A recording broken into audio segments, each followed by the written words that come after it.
አንዳንድ ሰዎች ምን አይነት ባህሪ ያላቸው መሰላችሁ? ሰው ሲጣላ ተደርበው አብረው የሚጣሉ ሰዎች አሉ ይመስለኛል። ከጀዋር መሐመድ በኋላ ጀዋር መሐመድ እንትን ላይ ከቀረበ በኋላ 10 ምናምን ሺህ ሰው ቪዲዮ ሪከርድ ተደርጎ ስለ ፖርን አዲክሽን የተናገርኩበት መቼ ነበር ማለት ነው? አይ ቲንክ ከ3-4 ወር በፊት መሰለኝ። አሁን ቅርብ ጊዜ። ሰላም አዶት፣ እንዴት ናችሁ? እንኳን ወደ አዶት ኢንፎ ቻናላችን በደህና መጣችሁ። በድጋሚ ስለተገናኘን ደስ ብሎኛል። እንግዲህ ዛሬም እንደተለመደው በተለያዩ ወቅታዊ ጉዳዮች ዙሪያ እንወያያለን። እስከ ቪዲዮ ፍጻሜ አብራችሁ እንድትቆዩ በአክብሮት ጋብዛለሁ። ቻናላችንን ሰብስክራይብ ማድረግ እና የደወል ምልክቷን መጫን ለዘላቂ ቤተሰብነታችን ይጠቅማል። አብረን እንቆይ። ቴምር ፕሮፐርቲስ እነሆ አዲስ ሳይት ሳር ቤት በ35% ቅናሽ በ100% ክፍያ ባለ 2 መኝታ 81 ካሬ 6 ሚሊዮን ብር፣ ባለ 2 መኝታ 106 ካሬ 7.9 ሚሊዮን ብር፣ ባለ 3 መኝታ 134 ካሬ 10.3 ሚሊዮን ብር፣ ባለ 3 መኝታ 152 ካሬ 11.3 ሚሊዮን ብር መግዛት ይችላሉ። በ20% ቅድመ ክፍያ በግንባታ ሂደት ለሚከፍሉ 81 ካሬ ሙሉ ክፍያ 9.3 ሚሊዮን ብር፣ ቅድመ ክፍያ 20% ወይም 1.8 ሚሊዮን ብር፣ 106 ካሬ ሙሉ ክፍያ 12.1 ሚሊዮን ብር፣ ቅድመ ክፍያ 20% 2.4 ሚሊዮን ብር፣ 139 ካሬ ሙሉ ክፍያ 15.9 ሚሊዮን ብር፣ ቅድመ ክፍያ 20% 3.1 ሚሊዮን ብር። በአዋሬ ሳይታችን በ35% ቅናሽ በ100% ክፍያ ባለ 1 መኝታ 80 ካሬ 5.7 ሚሊዮን ብር፣ ባለ 3 መኝታ 107 ካሬ 7.6 ሚሊዮን ብር፣ ባለ 3 መኝታ 139 ካሬ 9.9 ሚሊዮን ብር፣ ባለ 3 መኝታ 146 ካሬ 10.4 ሚሊዮን ብር። በ20% ቅድመ ክፍያ በግንባታ ሂደት ለሚከፍሉ 80 ካሬ ሙሉ ክፍያ 8.8 ሚሊዮን ብር፣ ቅድመ ክፍያ 20% 1.7 ሚሊዮን ብር፣ 133 ካሬ ሙሉ ክፍያ 14.6 ሚሊዮን ብር፣ ቅድመ ክፍያ 20% 2.9 ሚሊዮን ብር፣ 146 ካሬ ሙሉ ክፍያ 16 ሚሊዮን ብር፣ ቅድመ ክፍያ 20% 3.2 ሚሊዮን ብር፣ ቀሪውን 80% በግንባታ ሂደት ያለምንም ወለድና የግንባታ ዕቃው ጭማሪ በኢትዮጵያ ብር ከፍለው የሚጨርሱት።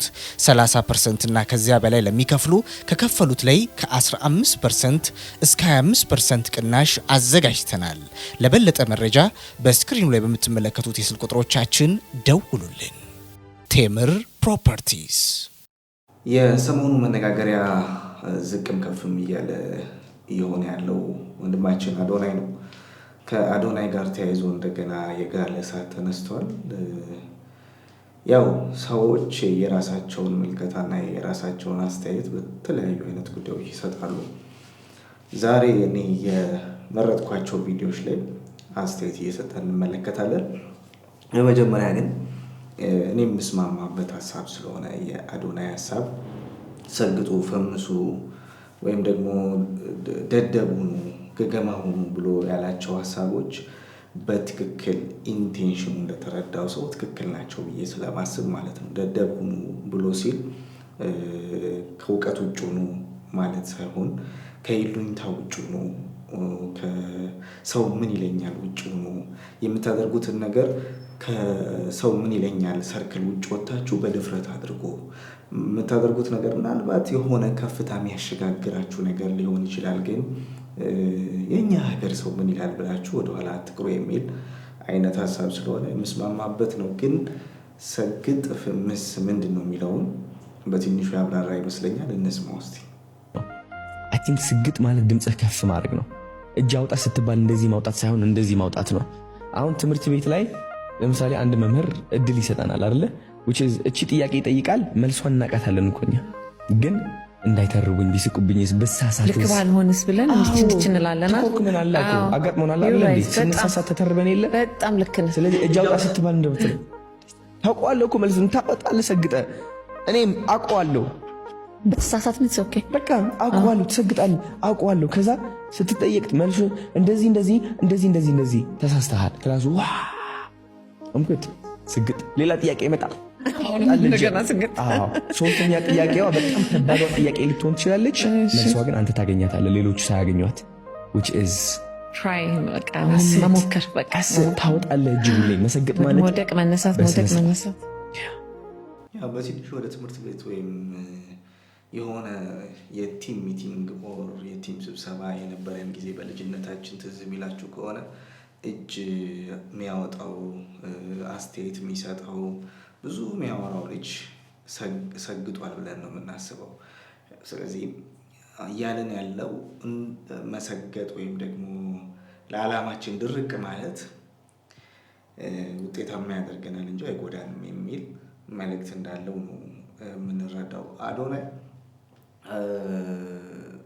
ለራሱ የዋ የሆነበት መንገድ ለዚህ ህዝብ ወይም ደግሞ ለእኛ ሀገር ህዝብ ተሸውዷል ብዬ አስባለሁ።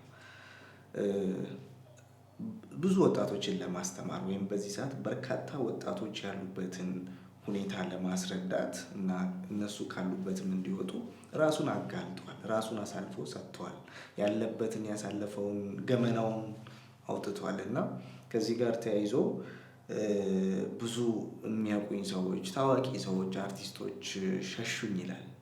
እነማን የሆኑ እስቲ እንስማ። ስለ ፖርን አዲክሽን የተናገርኩበት መቼ ነበር ማለት ነው? አይ ቲንክ ከ3-4 ወር በፊት መሰለኝ። አሁን ቅርብ ጊዜ ቅርብ ጊዜ እኮ ነው። ስለ ፖርን አዲክሽን የነበረኝ ነገር ሁሉም ግልጽ አድርጌ የተናገርኩኝ። ብዙ ሰው የሚመስለው የኢትዮጵያ ህዝብ ስድ ለማድረግ ይመስለዋል። እንደው ከዚሁ ጋር እያይዘ የዛን ሰዓት ኢንተርቪው ስትደረግ ማስተላለፍ የፈለግከውን ፖይንት ምን እንደነበረ ምንስማው? የዛኔ ያስተላለፍኩት ፖይንት ምንድን ነው? ኢትዮጵያ ከዓለም 2ኛ ነች በፖርን አዲክሽን። ሪያሊቲ አዲክሽን 2ኛ ነች ከዓለማችን። ሪሰርች ጉግል ገብተሽ ማየት ትችላለሽ። በት እኛ ከዓለማችን 1ኛ ነጭ በጎች ነን። ችግራችን ደግሞ እሱ ነው። ሰይጣን የሚጠቀምበት ደግሞ እሱ ነው። ግልጽነት የለንም። ወላጅ ከልጅ ጋር ግልጽነት የላቸውም። ትምህርት ቤቶች፣ ብዙ ትምህርት ቤቶች ምን እየተፈጠረ እንዳለ ታውቂያለሽ። ያለው ነገር ግልጽነት የሚባል ነገር የለም። እኔ ጀምረዋለሁ፣ መንገዱን ሰብረዋለሁ፣ ግልጽ ሆኜ አወራለሁ። ስለዚህ ብዙ ወጣቶች ደግሞ ነፃ አደርጋለሁ። ልንገርሽ፣ ከምታስቢ በላይ በጣም ብዙ ወጣቶች እንዳለ በሰይጣን እንደዚህ ተይዘው ነው ያሉት። ልንገርሻ፣ መውጣት ይፈልጋሉ፣ አይችሉም። የለም ድፍረቱ። አሁን የፖርን አዲክሽን ብዙ ሰው ስለዛ ብቻ ያስባል። ግን ፖርን አዲክሽን ለምንድን ነው የመጣው? ለምንድነው በነፃ የሆነው? ለምንድነው በነፃ እየሰጡን ያሉት? የሆነ if the product is free then እኛ ነን ሽያጮቹ፣ ገንዘቡ እኛ ነን ማለት ነው። እኛ አቴንሽን ነው የሚሸጠው።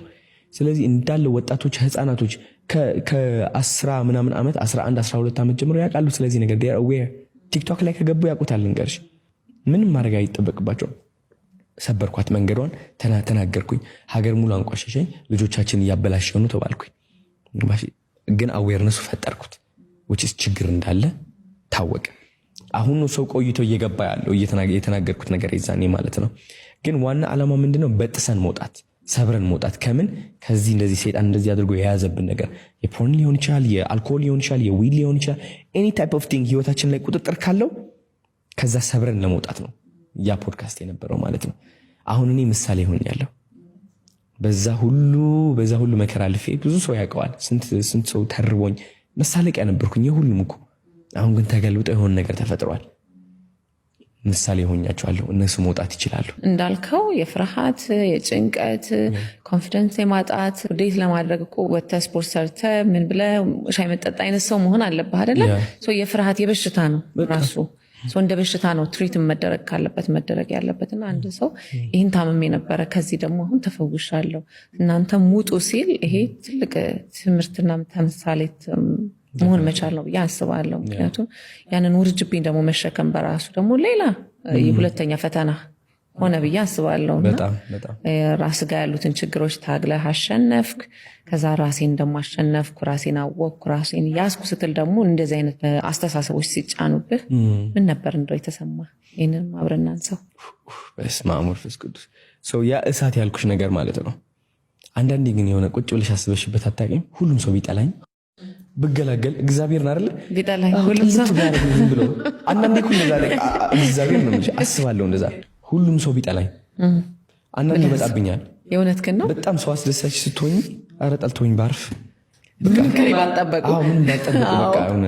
ከዛ እሷ ነገር እውን ሆነች። ባይሰው እንዳለ ይጠላኝ ነገርሽ እንዳለ ነው የምልሽ።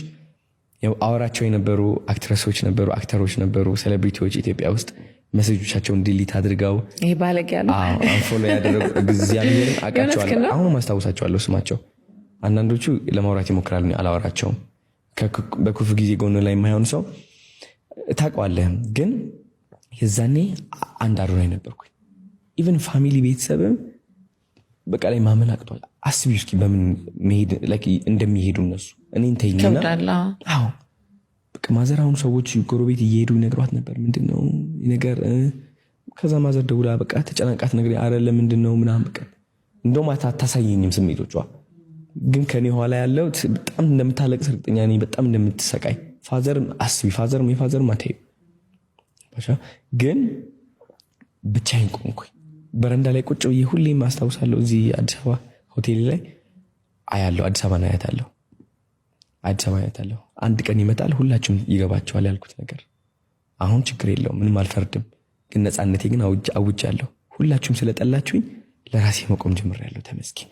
አዶናይ ከአዶናይ ጋር ሆነ። እግዚአብሔር ነው ማለት ከራስ ጋር ማውራት ጀመርክ። በቃ ተመለሰቻችንትን። በህይወታችሁ ዓላማ አለኝ ብላችሁ ካሰባችሁ የሆነ የምትደርሱበት ራዕይ ካላችሁ እናንተ ደግሞ በሱ እምነት ካላችሁ ሁልጊዜ ወደፊት ነው መሄድ ያለባችሁ። ምክንያቱም አዶናይ እንደተናገረው ቤተሰቦቻችሁ ሁሉ ሳይቀር የምትወዷቸው ሁሉ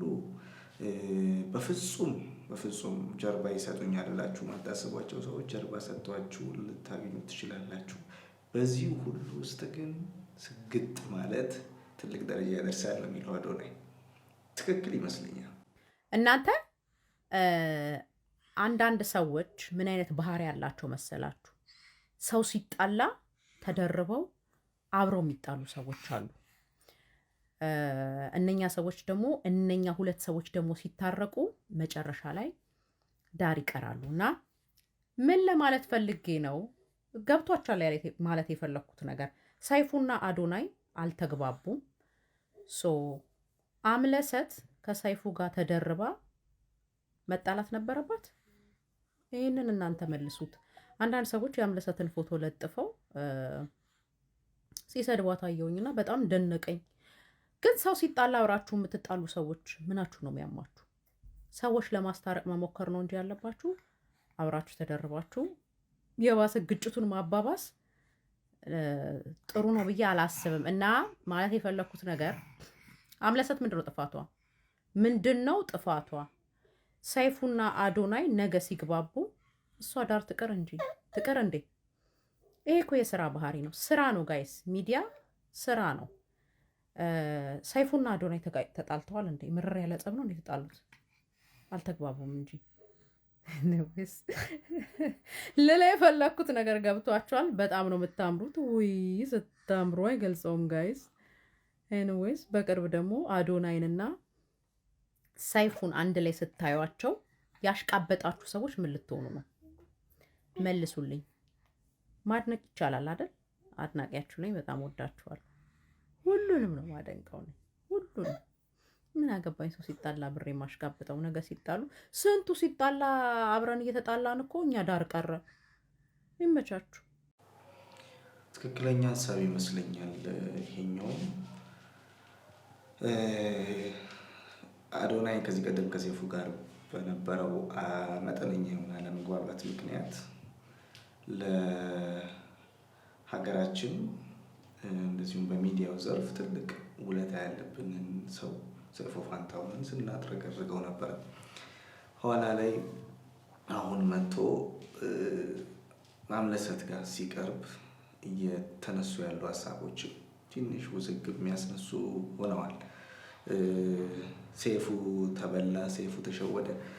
ይሄ የልጆች ሀሳብ ነው ብዬ ነው የማስበው። ምክንያቱም እነሱ እንደዚህ አያስቡም። ራሱ አዶናይም ሰይፉም አምለሰትም እንደዚህ አያስቡም እኛ እንደምናስበው። እና የልጅ ጨዋታ መሆን የለበትም። ሰይፉ ጋር ስለቀረ አምለሰት ከሄደ፣ አምለሰት ጋር ስለቀረ ሰይፉ ከሄደ፣ ሰይፉ ተሸወደ፣ ሰይፉ አመለጠው የሚባል የልጅ ጨዋታ አይደለም። የትልልቅ ሰዎች የሚሰሩት ትልቅ ጉዳይ ላይ የሚሰራ ወይም ሚዲያ ላይ የሚሰራ ስራ ስለሆነ እንደዚሁ የተነሱ ሰዎች ጎራ የሚፈጥሩበት ጉዳይ አይደለም ብዬ አስባለሁ። ዛሬ ከተለመደው ሰዓት ትንሽ አንድ ሰዓት ዘግየት ብዬ ነው ይህንን ቪዲዮ ሪከርድ እያደረግኩ ያለሁት። ምክንያቱ ምንድን ነው? ያው የአምለሰት ሙጬ ዩቲዩብ ቻናል ላይ አዶናይ ኢንተርቪው ተደርጎ ፕሪሚየሩን እያየው ነበረ። ለአንድ ሰዓት ከስንት ደቂቃ እንደሆነ እንጃ የተለቀቀውን ፕሪሚየሩን እያየሁት ነበረ። በቅርብ ጊዜ ውስጥ በነገራችን ላይ ማለት 10 ምናምን ሺህ ሰው ፕሪሚየር እየተደረገ ቪዲዮን ሲያይ በዩቲዩብ ላይ ለመጀመሪያ ጊዜ ነው ይህን ነገር ማለት ነው ይመስለኛል። ከጀዋር መሐመድ በኋላ ጀዋር መሐመድ እንትን ላይ ከቀረበ በኋላ 10 ምናምን ሺህ ሰው ቪዲዮ ሪከርድ ተደርጎ ፕሪሚየር ሲደረግ የታየ ቪዲዮ ነው ብዬ ነው የወሰድኩት። ከዛው ከጀዋር መሐመድ በኋላ አላየሁትም። ትልቅ ቪው ነው። በጣም የሚገርመው ደግሞ አምለሰት ሙጬ አዶናይን ከማቅረቧ በፊት ተከታዮቿ 430 ምናምን ሺህ ነበረ፣ 35 36 ሺህ ነበረ። አሁን በዚህ ሰዓት ላይ ይህን ቪዲዮ ሪከርድ በማድረግበት ሰዓት ሪፍሬሽ አድርጌ ሳየው 455 ሺህ ተከታይ ደርሷል። ኦልሞስት ወደ 20 ሺህ የሚጠጋ ሰው ፎሎ አድርጓታል። ይሄ ለቻናሏ ምን ያህል ተጽዕኖ እንደፈጠረላት ይሄ ልጅ እዛ መሄዱ በጣም የሚገርም ነው እና በጣም አሪፍ ንቅናቄ የፈጠረላት በጣም ጥሩ የሚባል ነው። ኢቭን ኢንተርቪው ስታደርግበት የነበረበት መንገዷ ራሱ እሷን ብዙ ጊዜ ሲያናንቋት ሲያጣጥሏት ነው የሶሻል ሚዲያው ሳይ የነበረው። ግን የዛሬው ሞር በጣም በቃ የተረጋጋ ነገሮችን ቀስ ብሎ በቃ ኢንተርቪው የሚደረገው ሰውዬ ያለውን ሀሳብ በደንብ እንዲያጋራ ይሆናል። ቀስ በቀስ እያደረገች ፖይንት እያስያዘች የሄደችበትን መንገድ በጣም ወድጄዋለሁ። በጣም አሪፍ ኢንተርቪው ነው። እርግጠኛ ነኝ ብዙ ወጣት ልጆች አይተው ከዚህ ነገር በጣም የሆነ ነገር ይወስዳሉ ብዬ አስባለሁ። ብዙ ሰዎች ማለት ነው አዶናይን ለማጣጣል እንግዲህ ያልሞከሩት ያልፈነቀሉት ድንጋይ አልነበረም። ዛሬ በዚህ ፖድካስት ላይ በግልጽ ነገሮችን ማስረዳት ችሏል። በጣም የሚገርም መንገድ የተብራራ ቪዲዮ ያቀረበው። እኔ ፐርሰናሊ ያለውን ነገር ያቀረበበትን መንገድ ኢቨን ፕሬዘንቴሽኑ፣ የመድረኩ አቀራረቡ ምናምኑ ኢቨን ፍሎ በቃ ማለት የተጠና ነገር የሚያወራ ሰው አይደለም እና ፍሎ ምናምን ስታዩት ደስ የሚል ነው። በዛም ብዙ ሰው ትምህርት ያገኝበት ይመስለኛል። እንግዲህ በጣም ደስ የሚል ነው። አምለሰት ሙጬም ተጠቅማበታለች። እንግዲህ የከሰሩት እነማን እንደሆኑ የትኛው ግሩፕ እየከሰረበት እንዳለ በዚህ ልጅ ግልጽ ነው። ሰይፉ ፋንታሁን በጣም የሚጸጸትበትን ነገር እንዳደረገ ይሰማዋል ብዬ አስባለሁ። እንግዲህ ነገሮች መስመር ስትይዙ ድረስ ሰፈር ያደርጋል። ግልጽ ነው። እንደ ድርጅት ብዙ ነገሮችን ማጣት ይጀምራል ብዬ አስባለሁ። ሰመረ ባሪያውም ራስን አለመሆኑ ለጓደኛዬ ለቅርብ ሰው ብሎ ሪአክሽን መስራት ከእንግዲህ በኋላ ያቆማል ብዬ አስባለሁ እና ሰይፉ ፋንታሁን በጣም የቅርብ ጓደኛው ነው። እሱም ብሎ ሄዶ የማይሆን ፋውል ሰርቷል እና በዛ ነገር እንግዲህ ሰፈር ያደርጋል ብዬ አስባለሁ። ብዙ ሰዎች አንሰብስክራይብ ላይ ያደረጉት ይችላሉ እና ከእንግዲህ በኋላ እንዲህ አይነት ነገር እንዲህ ያለ ስህተት ይሰራል ብዬ አላስብም። ግን በዚህ ስህተቱ እንግዲህ መክፈል ያለበትን ይከፍላል ብዬ ነው የማስበው። ለማንኛውም ስላዳመጣችሁኝ አመሰግናለሁ። ክበሩልኝ። የነበረውን ሁኔታ የገለጸበት መንገድ ጥሩ ቢሆንም ግን ትንሽ የተሳሳተው ከሰይፉ ጋር አገናኘው። ሰይፉ ከሰረ ብሎ አገናኘው እና ሰይፉ የአዶናይ ጉዳይ ወይም አዶናይ ሰይፉ ጉዳይ አይደለም። ሰዎች ተሳሳቱ። አለመግባባት ተፈጥሯል። አዶናይ የሚባል ጉዳይ ያልፋል። አሁን ያለውን ጉዳይ ያልፋል። ከአዶናይ በፊት ሰይፉ ፋንታሁን ነበረ። ከአዶናይ በኋላም ይኖራል። የሁለቱም ደጋፊ አይደለሁም። የአዶናይም የሰይፉም ደጋፊ አይደለሁም። ግን ተገቢውና ትክክለኛው ነገር አንዱን አጥላልቶ አንዱን ከፍ አድርጎ አንዱን አንቋሾ አንዱን ሰቅሎ የሚሆን ነገር የለም። የሰይፉ የመጣበት መንገድ ለኢትዮጵያውያን ያለው ቦታ የሚረሳ አይደለም። አዶናይ አሁን እያደረገ ያለውን ነገር ዲና የሚደረግ አይደለም። ስለዚህ አዶናይ ራሱ ባለፈው እንደተናገርኩት ዊዝ ሪስፔክት ነው ለሰይፉ ቅሬታውን ያቀረበው። እኛ ግን ትንሽ ዙሩን አክርረናል ብዬ አስባለሁኝ። መጨረሻ ላይ ትክክለኛ ሀሳብ የመጣ አይመስለኝም። ጸጸትና ቁጭት ደግሞ ሰይጣን የሚጠቀምባቸው ታላላቅ ኃይል ናቸው። ለመጀመሪያ ጊዜ በህይወቴ እስኪ የዋህ ሆኜ ልየው ዛሬ እስኪ ራሴ ሱስ ውስጥ ነበርክ፣ የማትፈልገው ህይወት ውስጥ ነበርክ። እንደው ከዚህ ህይወት ውስጥ ሙሉ ለሙሉ የወጣበትን ቅጽበት ራሴን ማጥፋት የፈለግኩባት ቀን ሰው አስደሳችነቴም ይሞታል። ከዚህ በላይ ደግሞ ምንም የለም። አንዳንዴ ግን የሆነ ቁጭ ብለሽ አስበሽበት አታውቂም? ሁሉም ሰው ቢጠላኝ ብገላገል እግዚአብሔርን አይደለ ቢጠላኝ ሁሉም ሰው ቢያረግ ዝም ብሎ አዶናይ እንደሚፈልገው ትሆናለህ። ከማንም ሰው ፍቅር አልጠብቅ፣ ይሁን አድንቆት አልጠብቅ፣ ጭብጨባ አልጠብቅ። ቢጠሉኝ ቢተርቡኝ ቢወዱኝ ምንም ለኔ። አንተ ደግሞ የስግጥ ፍምስ ባለቤት ስለሆንክ እና መስራች እኛ የሚመስለን አሁን አዶናይ ያደረጋቸው ነገሮች የመጣባቸው መንገዶች ትውልድ የማጥፊያ ነው። ትክክለኛው ነገር ወይም ትክክለኛው መንገድ ግን ትውልድ የማዳን መንገድ ነው ብዬ ነው የማስበው። ምክንያቱም ካነበበው ወይም ከተጻፈው አይደለም አዶናይ እያወራ ያለው። እጅግ በጣም አስቸጋሪ የሚባል አሁን እንደተናገረው ራሱን ሊያጠፋ እስኪያደርሰው ድረስ የነበረ የህይወት ተስፋ መቁረጥ፣ ሱስ፣ መጥፎ የሆኑ ልምምዶች ውስጥ የነበረ ልጅ ነው። ከዚህ ሁሉ ራሱን አሸንፎ ፊት ለፊት ወጥቶ እንደገና ደግሞ ራሱን የዋህ አድርጎ ወይም ግልጽ አድርጎ ፊት ለፊት ወጥቶ ሰው ምን ይለኛልን ሳይፈራ ያ ሁሉ ስድብና ውርጅብኝም ትችት ሲወርድበት የሚያውቁት ሲሸሹት፣ የሚያደንቁት ሲተውት በብዙ አይነት አስቸጋሪ ሁኔታ ውስጥ እዚህ ጋር መድረስ ጽናት ይጠይቃል፣ ጉብዝና ይጠይቃል እና ትንሽ የመጣበትን መንገድ ቆም ብሎ ላሰበ አንድ ወጣት ልጅ ብርታት ይሆናል ብዬ አስባለሁ የእሱ መንገድና እውነት ለመናገር እንደሚባለው የተናገራቸው ነገሮች ፐብሊክ መሆን የነበረባቸው አልነበሩም። ግን ይህንንም ሊያደርጉ የሚችሉት እንደ አዶናይ ያሉ ሰዎች ናቸው። ብዙዎቻችን ብዙ የደበቅናቸው ነገሮች አሉ። ኢቭን አዶናይን የምንተች ሰዎች ሁሉ ከአዶናይ የበለጠ በጣም ብዙ የደበቅናቸው ብዙ ገመናዎች አሉ። ይህንን ግን መናገር የሚችሉ ሰዎች እንደ አዶናይ ያሉ ሰዎች ናቸው።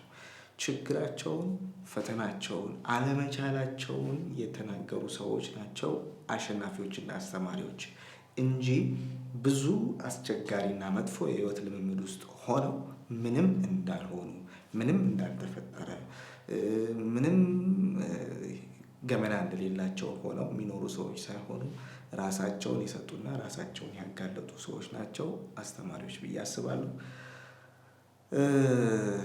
ትንሽ ሀሳብ ለመለዋወጥ ያዘጋጀንላችሁ ዝግጅት የተከታተላችሁትን ይመስል ነበረ። ስለተከታተላችሁን እጅግ አድርገን እናመሰግናለን። በያላችሁበት ጥሩ ጊዜ ይሆናል።